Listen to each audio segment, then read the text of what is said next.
नमस्कार दोस्तों, आज मैं आपको डॉक्टर दिनेश चमोला शैलेश द्वारा लिखित कहानी बेबी सोनिया सुनाने जा रही हूँ।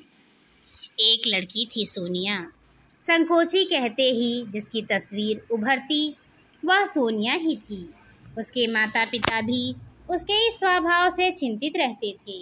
सोनिया के पिता सरकारी महकमे में अफसर थे। उनका सिर्फ दफ्तर में ही नहीं, समाज में भी दबदबा था। वह सोनिया के स्वभाव को लेकर चिंतित तो थे, लेकिन वह सोचते कि शायद यह उसका पैतृक गुण हो, क्योंकि वह खुद भी शुरू में बहुत संकोची थे और बाद में ही मुखर हो सके थे।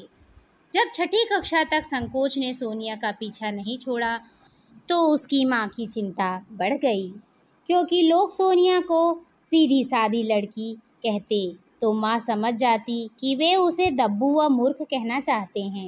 एक दिन काजल की माँ ने व्यंग भरे लहजे में सोनिया की माँ से कहा, सोनिया की मम्मी, इस बात को गंभीरता से लो। लड़की का संकोची होना अच्छी बात नहीं है। आज की दुनिया तो ऐसी भोली लड़की को चैन से नहीं जीने देती। आप इसे किसी मनोचिकित्सक को दिखाएं, जिनके घर में विचार विमर्श, लिखने पढ़ने का माहौल ना हो। उनके बच्चे ऐसे हों तो कोई बात नहीं, लेकिन आपके घर में नहीं, ऐसी कोई बात नहीं। बच्चों का अपना अपना स्वभाव होता है, आगे चलकर यह भी तेज हो जाएगी। कहकर सोनिया की माँ ने काजल की माँ को टालना चाहा। उन्हें काजल की माँ की बात अच्छी नहीं लगी थी। सोनिया पढ़ाई लिखाई में होशियार थी। यह बात उसके घर वालों के साथ साथ अध्यापकों को भी पता थी। नीरू, सीमा और पर्णिका सोनिया की सहेलियां बन गईं। इनका मन पढ़ाई में कम, बाकी बातों में ज़्यादा रहता। अध्यापक जब ब्लैक बोर्ड पर सवाल लिखने खड़े होते, तो सीमा व नीरू अपने अपने बस्तों से कागज़ की लंबी पूंछ निकालने लग जाती। जब बच्चे अध्यापक के प्रश्न का उत्तर देने खड़े होते, तो उनके पीछे कागज़ की पूंछ देखकर पूरी कक्षा में ठहाका लगता। सोनिया को यह बुरा तो लगता, लेकिन अपने संकोची स्वभाव के कारण उनकी शिकायत नहीं कर पाती थी। वैसे तो अध्यापक भी सोनिया की इन सहेलियों को मुंह नहीं लगाना चाहते थे।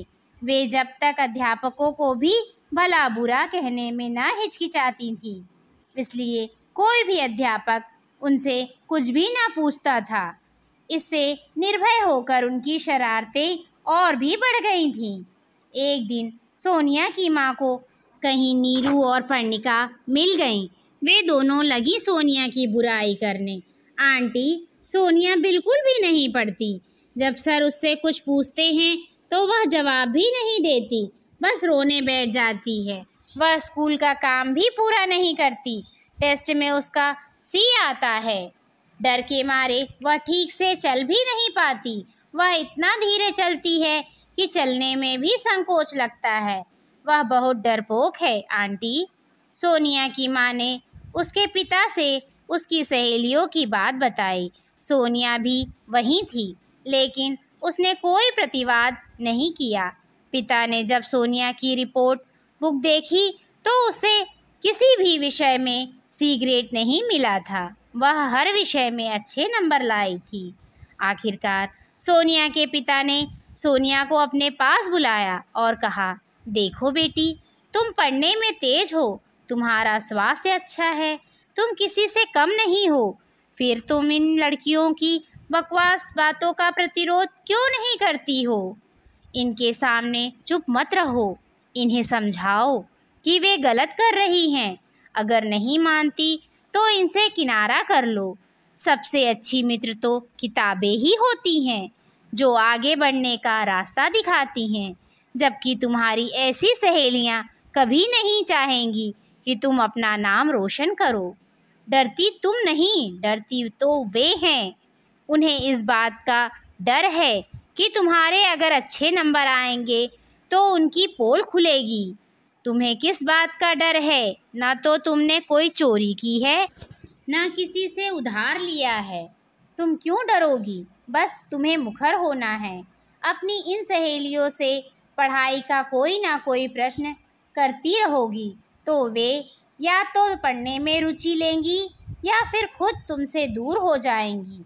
कोई गलत बात कहता है तो तुम चुपचाप मत सुनो, उसका विरोध करो, तर्कों का सहारा लो। तुम्हारे पास ज्ञान का भंडार है, फिर संकोच कैसा? पिता की बात का सोनिया पर गहरा असर हुआ था। वह बोली, पापा, आप यह समझिए कि मेरे डर और संकोच का यह आखिरी दिन है। अब अगर कोई मेरे बारे में ऐसी बात करेगा तो मैं उसे देख लूँगी। पढ़ाई लिखाई में मैं उन लड़कियों से ज़्यादा तेज हूँ, मुझे उनसे ज़्यादा बोलना आता है।